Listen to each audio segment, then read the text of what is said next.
So Tejumare is the convener of the Lofty Arts Conference, one of Nigeria's largest and most influential gatherings of young professionals, and he is the founder and lead pastor of the Lofty Arts Christian Center, a thriving ministry in Regina and Calgary, Canada.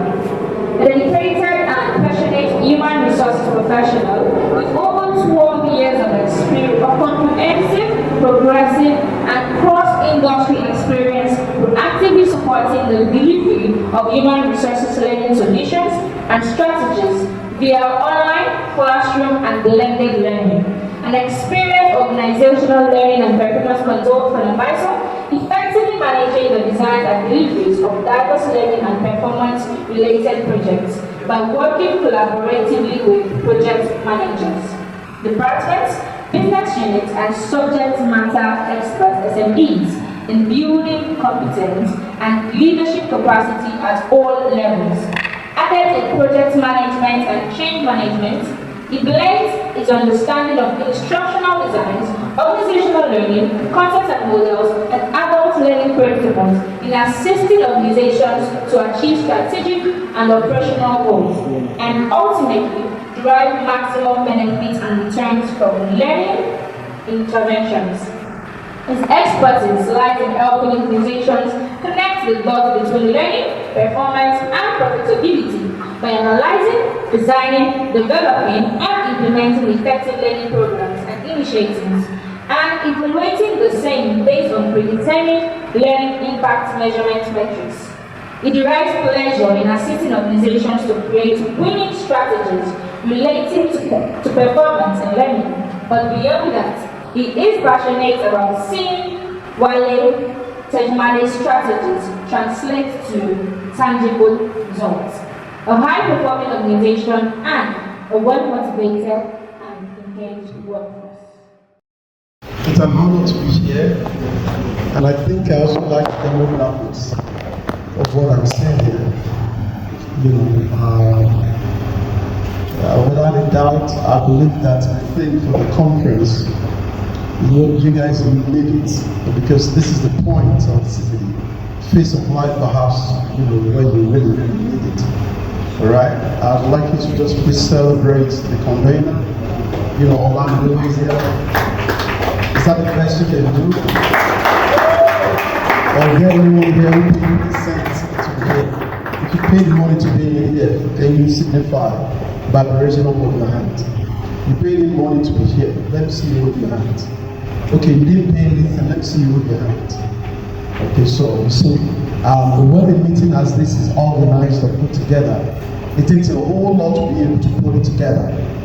That's one of the reasons why you need to be appreciative, of those that are putting such a meeting, together. You can hear the gentleman saying earlier that he attended a conference that I was privileged to convene in 2019. I haven't met him before, and then fortunately, that's the same result I get everywhere. Okay, so you go to places, and then someone will say, "Oh, I know you. Oh, I met you. Oh, why did you know? Oh, I came with my friends to Lofty Heights Conference." And all of that. All right. I'd also like you guys please celebrate Mrs. Funtoy Boy. She's a powerhouse here to do you guys justice. I also have my executive assistant to my daughter, Dr. Morris. Okay, and that's Mr. Guy over there who takes me around when I'm in Lagos. All right. Thank you so very much. So, very quickly, I've been asked to share on spiritual alignment. And you see, regardless of what I'm going to share with you guys, somebody like Funtoy is here. She's going to sweep you off your feet. Yeah, I'm saying? So she's gonna blow your mind. All right. So what I've come to do today is to be a John the Baptist for her. Yeah. Hallelujah. Okay, I'm here to be a John the Baptist for her. Okay. So I just want to exhort you, or share with you, or inspire you, about spiritual alignment. The theme for this conference for this year is alignment, right? That is what the theme is. You see, and if you pay attention, to this session, this moment, something very indelible, something very enduring is going to happen in the life of someone. I'm trusting God for at least one person on the minimum. I would say in 5 years, in 10 years, in 15 years, in 20 years' time, we would say, oh, I attended that session, I attended that conference. You shared this, you shared that, and this is what my life is about right now. And with all sense of modesty, I want to say, for Futa, for example, we've been together for about 20 years, I should think, right? Or going to 20 years thereabout, right? And she will tell you, you get what I'm saying? She will tell you, the effects and the power, of the association, of the intimacy, and things like that. All right. So I want you to open up your spirit. My session is my time is very limited. I'll be done, I believe, but you can be certain something is going to drop in you. Okay, are you all ready right now? Let's bow our heads for prayers. Father, thank you. We give you praise, we give you glory. I ask, Lord Almighty, that you anoint my tongue, O God, and let it communicate your truth to your people. Let no one under the sound of our voice ever leave this place to say. I'm asking, O God, that you inspire at least one soul here, in the name of the Lord Jesus Christ. As you've aligned my life to your will and you continue to you do same in someone's life. In Jesus' mighty name. Amen. Alright, so spiritual alignment. I wasn't privy to be part of Pastor Timmy's session, right? But I think at the wrap-up I was hearing something about critical facets of life.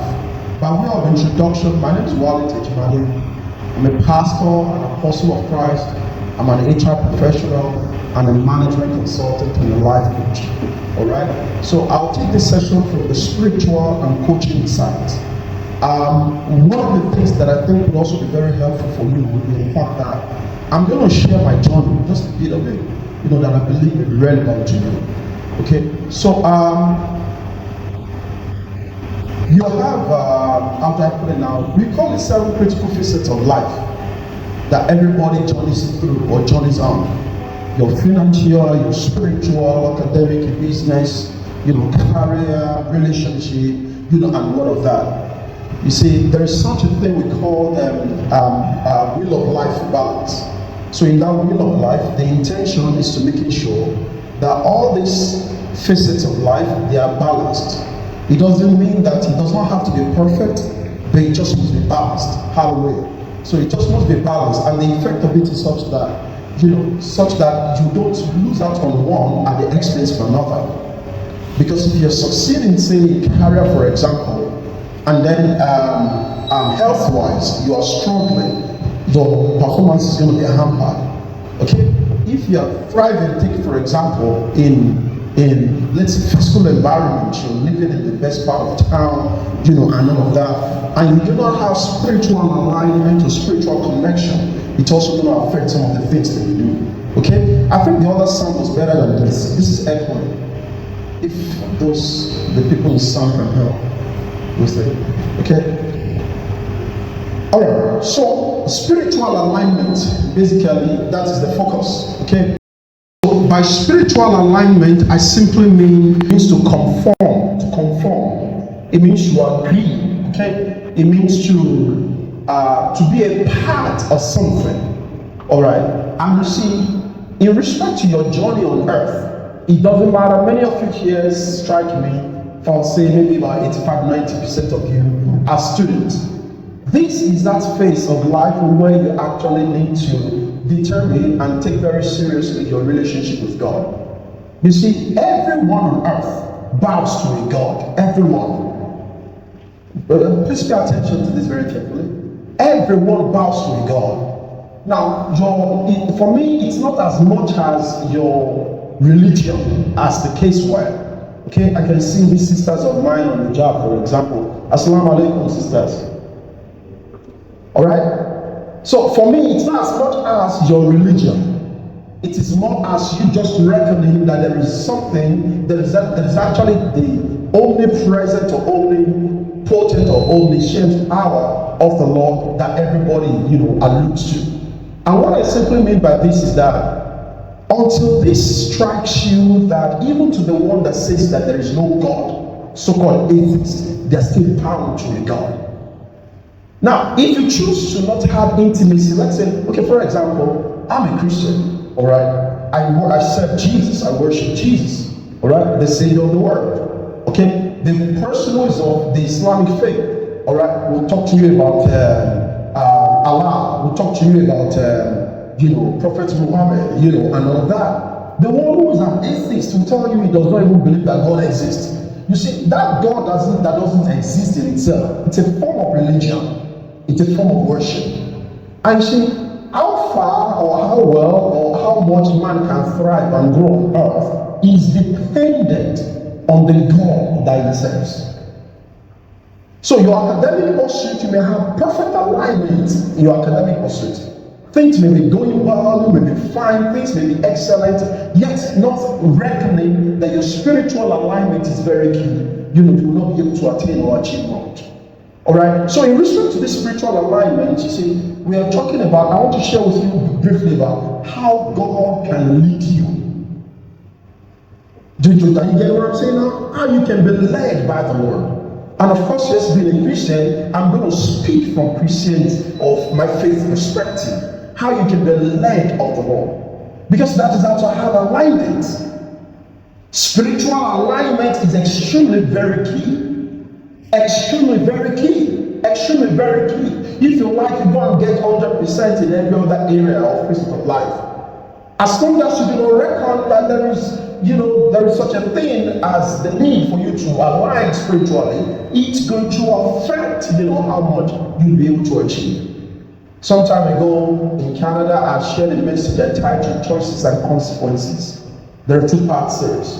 One of the things I shared in those things that in the 2-part teachings, is to explain that man has, all of you, as you're looking at me right now, including myself, there are 3 critical decisions or choices that you make in life that you should not even toy with. Number 1 of them is the choice of who takes your worship. The choice of who you worship. The choice of who you bow to. That's the choice of your God. You get what I'm saying? Again, like I said earlier, the choice of your God or the choice of the one who takes your worship will determine how far you can fly. Because it is as much as your God is able to do that you're able to achieve. Come on now. Are you all with tonight? Are you all with this evening? Okay? It is as much as your God is able to do that you're able to achieve. Alright? So if that is not clear to you yet in respect to the choice of who to worship or who takes your worship, you need to leave this session tonight and go make that decision. If Allah is the one who wants to go and worship, go and dedicate your life to Him. If Jesus is the one who wants to go and worship, go and dedicate your life to Him. If Buddhist is the one who wants to go and worship, go and dedicate your life to Him. One thing that you must know though is that you cannot, how much you get or how much you grow, how much you soar, how much you attain is dependent on the strength and the powers, of the God. In the Bible, for example, 20th verse of the book of Ephesians, chapter 3, Bible speaking says He's able to do exceedingly abundantly above all we can ask, think, or even imagine. This is according to the workings of His power that is available in our lives. You get what I'm saying? So that is very critical. So as you continue to journey on earth, do not take lightly your spiritual journey. If you're a Christian, for example, let your intimacy with God, your growth in the faith, let it be very critical to you. If you're a Muslim, you're under the sound of my voice. Your salat and your prayers, your 5 prayers a day, take this seriously. That's it. These are basic things that you need to learn and you need to know about life. And the fact that many of you here are young even makes things pretty much exciting. You get what I'm saying right now? So there is that, the choice of who takes your worship. And then the second is the choice of the one that you want to spend the rest of your life with. You can have alignment, perfect alignment in every other facet of life. Your career may be solid. If you marry wrong, your destiny may go wrong. So you're also at a phase, where you also need to be very careful. What you know that you cannot take, or who you know it does not fit into the future, that you desire. There is no need being in a relationship with the person. As a matter of fact, if you were to ask me, I shrugged off, relationships, at certain ages. That's some of the things that I do sometimes. Alright? So this is very critical for you. And you must understand this. So you could have a beautiful life, you could have an excellent life, but if you missed it maritally, it would mark your downtown. And of course, yes, you would have known, you would have heard, you would have read, about several people, who were thriving in their respective spaces or spheres, doing so well. And of course, yes, they missed it maritally, all right, or they went into a wrong relationship and things began to nosedive. The third of that alignment that you need to be critical of. I'm not sure this microphone is running.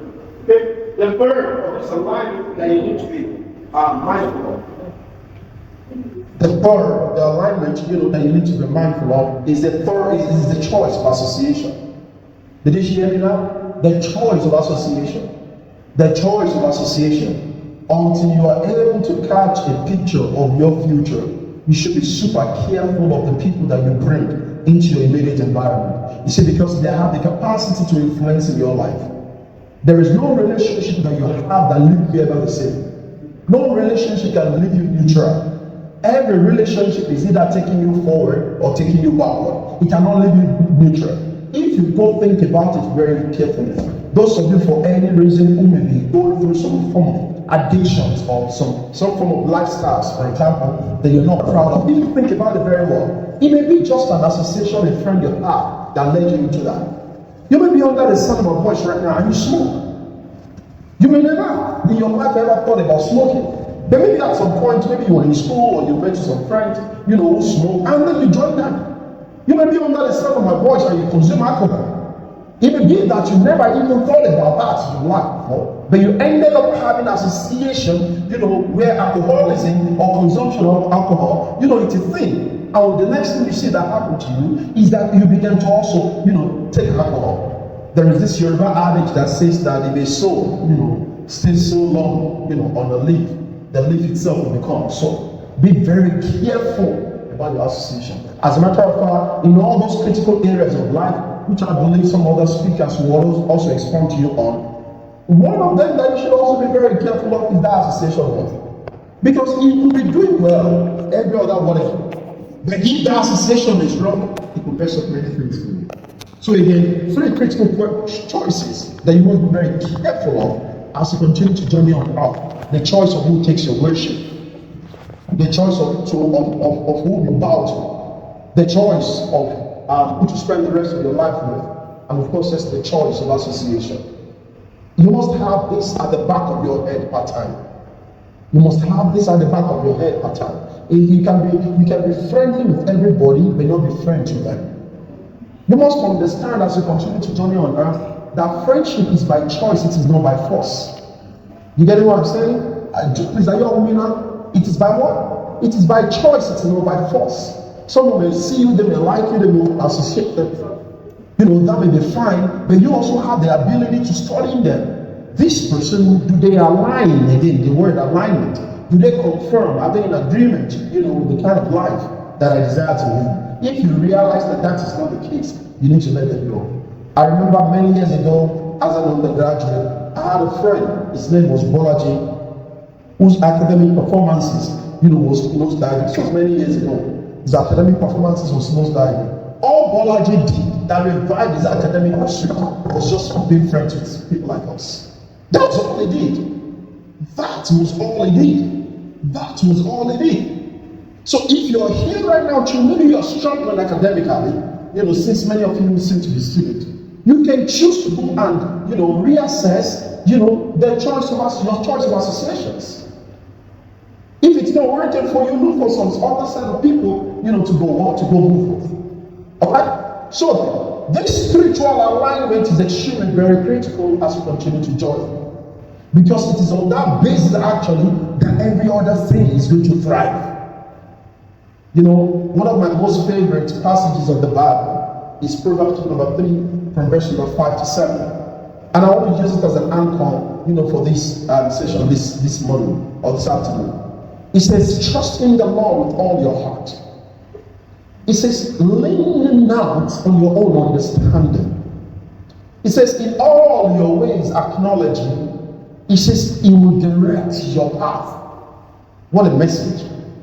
When you get back home now, regardless of your spiritual leanings and all of that, I want you to go and read it. If you Google it, you'll see it. Proverbs 3:5-7. Trust in the Lord with all your heart. It says, do not lean on your own understanding. It says, in all your ways acknowledge Him. When you do, He will direct your path. Every key word in that passage of the Bible speaks to alignment. When you align with God, what it does is that it prospers your path. Sometimes you want to take certain decisions, you want to do certain things, and for you it may be the best thing for you to do. It may be the nice thing for you to do. But you see, you may commit it to the Lord by way of alignment. Don't forget, like I told you, alignment means agreement. It means conformity. You may subject it to the Lord in the place of prayer, and the Lord will tell you, oh, this is not what I want you to do. And the moment you get that is not what I want you to do, what you need to do as a wise person is to ditch that. Because your desire shouldn't be to do what you want to do, but to do what God would have you do. Are you all with me this afternoon? Your desire should be what? Not to do what you want to do, but doing what God would have you do. Trust in the Lord with all your heart. With all your heart. Don't second guess His existence. Don't second guess His power. Don't second guess His ability. Trust in Him absolutely. And that's why I started with that reality of spiritual chess. The one that takes your worship. Don't forget again, like I told you earlier on, how much you soar, how much you can achieve, is dependent on the strength of the Lord your God. Daniel chapter 11, verse 22b, he says, those who trust in the Lord, the Lord will renew their strength. Those ones who know the Lord, the Lord will renew their strength. Those who be strong shall be able to do great exploits. So you know the Lord, then you become strong, then you do exploits. Can you see the order? Those who know their God shall be strong. So you know your God first. The knowing of Him makes you strong. From being strong, you begin to do exploit, alignment. Again, Proverbs 5:7, trust in the Lord for your heart. Do not lean on your own understanding. In all your ways, acknowledge Him, and then He will direct your path. I should think that an average person here should be about 18, 17, if my guess is right. At about 18, 19 years old, I was already done with my national diploma from Federal College. I think 18 years thereabouts. I'd already had direction or perspective towards life. As a Christian, we take our anchor for our lives and what we do based on God's word. One of the scriptures that helped me, maintain alignment on earth when I was younger was Jeremiah 29:11. For I know the thoughts that I think towards you, saith the Lord. It says they are the thought of good and not of evil. It says to give you a future and to give you hope. So then I was done with school. I needed to go do my degree. Began to apply to OAU, began to apply to this, began to apply to that. Cut the long story short, I ended in last year. And I know some of you were there from last year. But while studying there too, I was also working. So then I was working with Guarantee Trust Fund. The direction and the alignment of life, the critical facet of life, especially spiritual alignment, gives me cutting edge powers, and abilities. While my mates were still struggling with what to do with life, I've been privileged to be exposed to the things I'm teaching you this moment. Because you see, one of the things spiritual alignment is going to do for you is this. You may want to take it. It's going to give you direction. Because that is what you need. Direction. There may be some of you under the sound of my voice right now who actually don't even know what to do after school. Or maybe you haven't even gained admission and then you're still lost as to, what program should I study? What course should I do? What do I do in my life? You see, this is one of the reasons why spiritual alignment is critical for you. Direction. direction. You see, and the beautiful thing about the God I serve is that He is willing to direct your path. Again, Proverbs 3:5-7. Trust in the Lord with all your heart. Lean not on your own understanding. In all your ways acknowledge Him, then He will direct your path. When you are spiritually aligned, you will have direction. Direction will come. What do I mean by direction? Ability and capacity to knowing what to do with your life and your destiny per time. Before you are done with a particular one, the Lord is already unveiling to you the next phase of life for you. That's what I'm talking about here. Direction.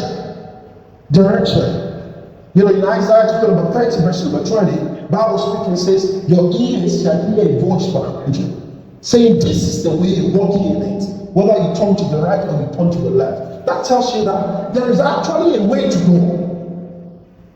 There is a way to go in life. And you see, if your spiritual alignment is something that you took, very seriously, one of the things that will happen to you with it is that you will also gain speed. The first thing that will happen is what? Direction. When you have direction, that's clarity as to what to do with your life. The next effect is speed. And by speed, I simply mean that capacity and ability, to gain traction. Thank God the photo is here. Our husband had sung a song that says Elijah level. You guys know that song? I want Sarah to Ferrari love. You know what I'm saying? Right? So there is that grace that comes. And that is how, and that is why what explains, the kind of life some of us live. With spiritual alignment, guys, okay? With spiritual alignment comes direction, capacity to knowing what to do. Bible says there is a way that seems right unto a man. It says the end thereof is the way of death. But if you choose to align with God, He will tell you what to do. He will let you know what to do. Then when you know what to do, then you can get speed. Because listen, speed is useless when direction is unknown. What makes speed? What makes speed make sense? Is direction. Imagine I got into my car right now. Okay, this is Ikeja, right? And then I'm just going, then I'm racing. It's not like you guys will basically do it right there, it's bad. Let's assume maybe 50 kilometers an hour, right? Let's assume 15 kilometers an hour on this Ikeja road, right? And then I'm just going. Maybe I'm even going beyond 50 kilometers an hour. Maybe I'm going like 90, 100 kilometers. Yet there is no direction. That means I have no destination. Say after me, speed is useless without direction.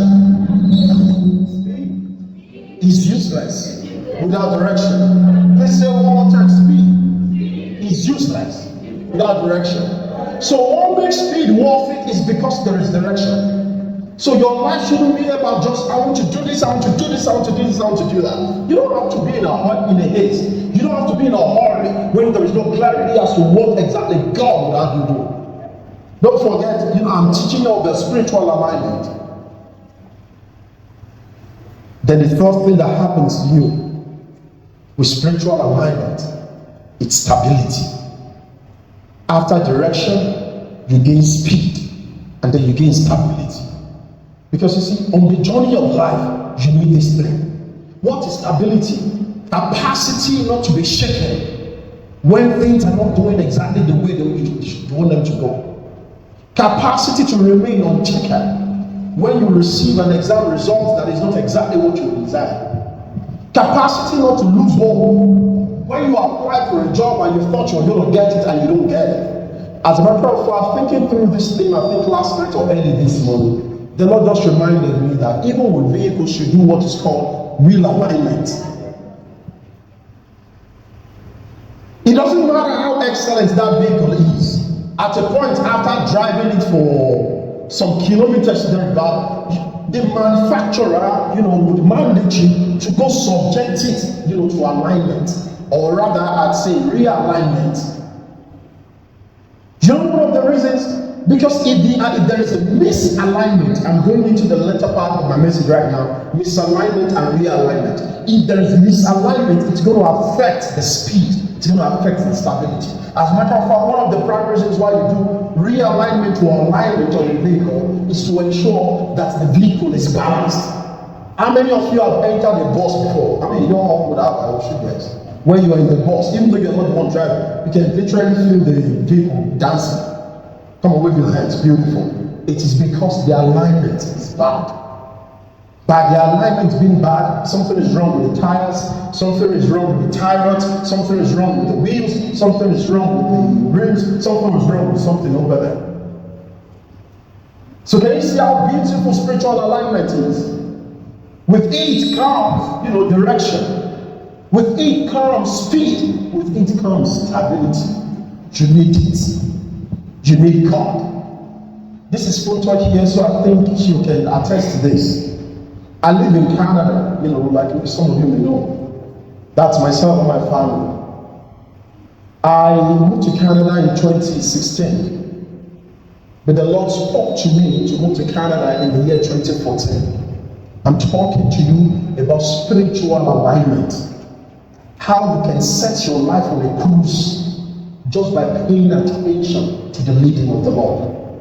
Again, I told you, I don't give a vote, to the God you serve. If you like, be a Buddhist. If you like, be an atheist. If you like, be a Christian. Alright? Just know, like I said, how much you thrive or you attain or you achieve is dependent on the strength of your own God. I'm a Christian, so I'll continue to share from that perspective. So how did I get to that level? You see, one of the things, please don't be distracted. One of the things that led me to that level was this. Alright? One of the things that led me to that level was this. Was reckoning about the powers of spiritual alignment. Listen, if you miss anything out in life, never miss out on the desire to be led of the Lord. Did you hear me? If you miss out on anything on earth, never miss out on the desire to be in perfect alignment with God's plans and God's purposes for your life. I remember very, very clearly, it was Adassa's naming ceremony. That's my daughter. It was April 4th of 2014. And you know how you guys do naming ceremony around here? It's a big deal. You do party and all of that. And some people couldn't make the event, came later on in the evening. Alright. And I was in my living room. My wife's best friend, and my 7-day-old baby in my wife's best friend's arm. With one or two other people who came to say hello to the baby. It must be at about 8-9 p.m. And the Lord said to me very clearly, I need you to leave where you are. Go into the bedroom and I want to talk to you. So I withdrew from that place and then I went into the bedroom and the Lord said, lay on the bed, sit up. So I sat up to get a pen and get a note. I did. And the Lord said, I'm leaving you out of this country now that your daughter is here. Now, I don't imagine what my own life would be like or what your life would be like if you lack the capacity of hearing God. And you see, hearing God, receiving direction from Him, it is not rocket science. It must just be your desire to just obey Him. And you must always let Him know, that you are willing to obey Him. You must let Him know that you're always willing to obey Him and to do what He will have you do. That's why it's that way. Called the long story short, that was where I got the direction to moving to Canada from. See, for the one who would choose to have alignment spiritually with his God, or with God, or with Jesus, I should say, your life is already set. You just need to continue to live your life off that template. And God is willing to lead you. He is willing to. The kind of relationship you should go into, the job you should attend, where you should live, what you should do, what you should not do. Regardless of all the facets of life. And things you will hear and that you will be told, around here. You see, this spiritual alignment, don't joke with it. And if you're a Christian, you serve in a church, take your service with God, take it more seriously. Take it more seriously. Take your worship of God, take it more seriously. So this is the reality of life. There is no need to, there is nothing extra in all that I'm sharing. I've tried to make it very simple in a manner that you guys can understand it. And I hope that you really did. One key thing or two key things about alignment is that at some point, it's possible there will be misalignment. Mis, M-I-S means untoward, okay? Negative alignment. It's possible that you miss it. The Lord may speak to you and say you should go this route, and then you may go this route. Whenever there is a misalignment, then there will always be a need for realignment. Please, did you hear now? Wherever there is misalignment, then there will always be realignment. Alignment is always going to be there. That's the first level. As you continue to align and align and align and align, it's possible that you may miss some steps. Say, pay attention. Even when you miss steps on your journey, don't be too hard on yourself. We've all made mistakes. Did you hear what I'm saying now? What you need to do is to get up and then keep moving. Look up to heaven and say to God again that He remains your source, that He is your God, and then continue to pray. Every time there is a misalignment, there will always be need for realignment. Alright? So again, as a form of summary, I took you through the three critical choices on earth. Then I took you through the need for spiritual alignment, the need to conform with God, the need to say yes to Him. I took you through how everyone, regardless of their whatever, everyone bows to a God, even to the one that says that there is no God. Then I took you through the importance of spiritual alignment, what it does for you. It gives you, number one is what? Beautiful. Number two is what? Number three is what? And then when there is a misalignment, what do? You realign. Thank you guys so much for your time. God bless you. I wish you the best. Okay? Thank you. Thank you very much, sir. Please keep clapping, keep clapping, keep clapping. Thank you so much. Amazing, amazing, amazing. Thank you so much, sir.